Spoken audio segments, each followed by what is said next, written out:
મિત્રો જય માતાજી અને જય રામાપીર બધાને। તો દીવના પાર્ટ 2 માં તમારું સ્વાગત છે। તો આજે ખૂબ જ મજા આવવાની છે, તો બને રહેજો અમારા આ વિડીયોમાં। તો અમે ટિકિટ લઈ લીધી છે અને હવે જઈએ છીએ આપણે અંદર।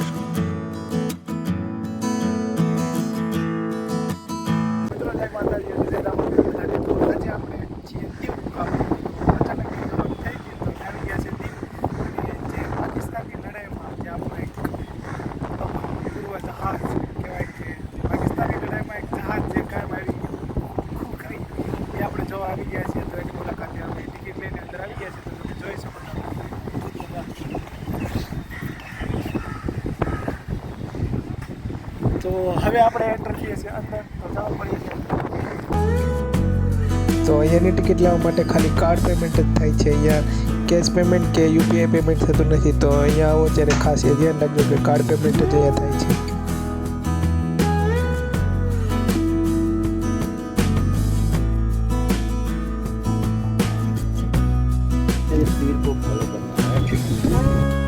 તો આ આઈએનએસ ખોખરીનો અદ્ભુત નજારો તમે બહારથી જોઈ શકો છો।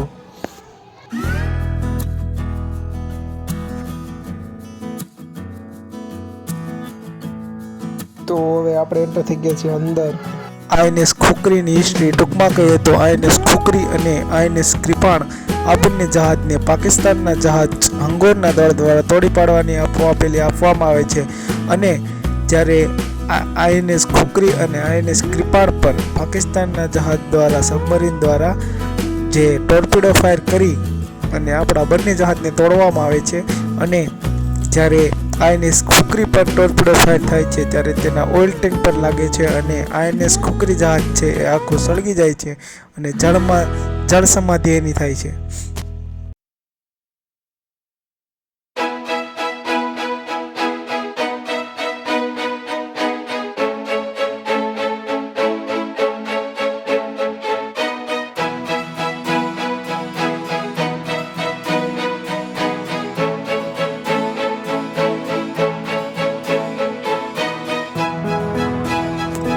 પછી આપણે આવી ગયા હતા નાગવા બીચ પર। તો નાગવા બીચનો અદ્ભુત નજારો તમે જોઈ શકો છો।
ઉપર ઘણી જ વોટર રાઇડિંગ અવેલેબલ છે, તો અહીંયા આવો ત્યારે વોટર રાઇડિંગનો આનંદ લેવાનું ચૂકતા નહીં.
તો તમને કેવો લાગ્યો અમારો આ વિડીયો એ કમેન્ટમાં જરૂરથી જણાવજો, અને આવા જ નવા વ્લોગ જોવા માટે અમારી ચેનલને લાઈક, શેર અને સબસ્ક્રાઈબ કરવાનું ભૂલતા નહીં. તો મળીએ છીએ નવા વ્લોગ સાથે, ત્યાં સુધી રજા આપશો. આભાર.